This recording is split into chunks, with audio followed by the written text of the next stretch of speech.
Hey, Mike, how can I help you? Well, I was in the basement the other day, and we have a basement suite, and I noticed in the bathroom that there's tile that goes around the window, and the caulking started to crack where the water built up or moisture, and This is right in the shower tub area? Yes. And I noticed there was some brown mushrooms growing out of the crack. Oh, that's a bonus. Yeah. They were sort of cloven brown, light brown mushrooms popping up everywhere. That's a mold. That's a mold, and that is very, very scary stuff. First of all, it's very unhealthy. So you found it at the right time. But this suite hasn't been lived in for how many months? Just about 3 now. So therefore it's been unoccupied, and this whole area of the shower obviously was left unattended. The moisture that was left there obviously was left to do whatever it was going to do, and that's what it did. It grew mushrooms. And that's not uncommon to find mushrooms even growing in carpet and in closets in basement areas. And what causes that, Mike, is moisture.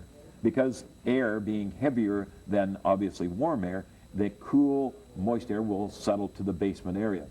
In an area like a shower, where it was never really properly dried after each shower, it was allowed to accumulate, and this becomes saturated to the point that there's a spore grows. And that spore that grows into algae, which eventually will come on into the form of a mushroom. Now, to clean that out of there, I would suggest, number one, this using a bleach and using a trigger bottle. This is a trigger bottle here. Mix 50-50, so half bleach, half water, and go in and give that a real good cleaning. Wear protective gear. Wear, for example, a mask. Wear protective eyewear because you are using bleach, and also rubber gloves. But go in and give that a real good cleaning. And then after you've done that, you want to take the grout lines and reseal it with a solvent sealer on the ceramic tiles, and use caulking around the window, making sure that that moisture has now been allowed to cure. And over the last 3 months, no doubt that's taken place. But I want to correct the problem that you have in the basement. And I want to suggest to you, look into a product called basement ventilation. And it's called the Humidex system. And the Humidex, what it does, 365 days a year, 24 hours a day, it's venting the basement. It's taking all that moisture and exhausting it to the outside. Spore will not grow, algae will not grow, and certainly the mushrooms won't grow without moisture. So if you vent the moisture, you stop the problem.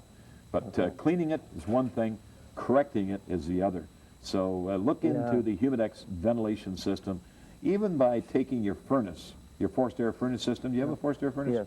Okay, you have a summer fan that you turn on in the summer sometime? Okay, turn that on with the windows open in the basement, and just let that furnace blow. Let it positive pressurize your home and blow all that moisture out of the home. That'll work just as well, but I would like you to consider the Humidex system because of that 12 months of the year service and that 12 months of the year venting of that basement area. It's just that easy, Mike. Thanks very much. All right, you really bet. appreciate that. Not a problem. You bet.